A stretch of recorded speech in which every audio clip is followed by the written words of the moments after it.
மாவட்டம் தாராபுரத்துக்கு பக்கத்துல ஒரு தனியார் பேருந்து ஓட்டுநர் குடி போதையில பேருந்த தாறுமாறா ஓட்டி பயணிகளை பதற வச்சிருக்கிறாரு. தாராபுரம் பேருந்து நிலையத்தில இருந்து கரூர் நோக்கி போக வேண்டிய தனியார் பேருந்து வழக்கம் போல அதிகாலை 6 மணி அளவுல 20 பயணிகளோட புறப்படுறதுக்கு தயாராச்சு. அப்போ நடத்துனர் டீ குடிக்க போயிருக்கிறார். அந்த நேரத்துல ஓட்டுநர் ஆனந்த் திடீர்னு பேருந்தை இயக்க ஆரம்பிச்சார். நடத்துனர் இல்லாதத பயணிகள் சொல்லி இருக்கிறாங்க. அத ஓட்டுநர் கண்டுக்கவே காணும்.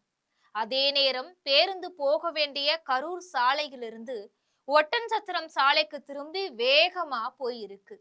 பயத்துல துள்ளி எழுந்த பயணிகள் ஓட்டுநர் கிட்ட வேகமா ஓடி போய் விசாரிச்ச போதுதான் தெரிஞ்சது ஓட்டுநர் மது மயக்கத்துல பதில் சொல்லியிருக்கிறாரு. பேசிட்டு இருக்கும் போதே டிரைவருடைய கட்டுப்பாட்டை இழந்து சரக்கு வாகனம் ஒன்றோட பேருந்து மோதி முகப்பு கண்ணாடி தூள் தூளா செதறிடுச்சு.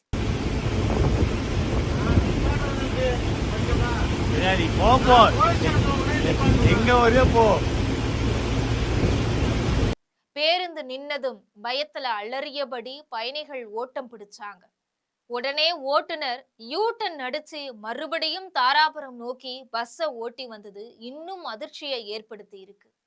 இதுக்கிடையில பஸ்ஸை காணோம், டிரைவரை காணோம் அப்படின்னு நடத்துனர் போலீஸ்ல புகார் கொடுக்கவே அந்த விவகாரத்துல சுவாரஸ்யம் அதிகரிச்சுச்சு.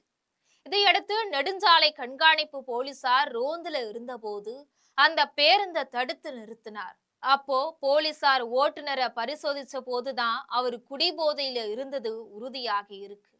ஆனா போலீசார் விசாரணை நடத்திட்டு இருக்கும் போதே அந்த இடத்தை விட்டு நைஸா ஓடிட்டாரு. அதுக்கப்புறமா பக்கத்துல இருந்த ஒரு மரத்தடியில கூலா தூங்கிட்டு இருந்த அந்த ஓட்டுநரை தட்டி எழுப்பி காவல் நிலையத்துக்கு கூட்டிட்டு போனாங்க காவல்துறையினர்.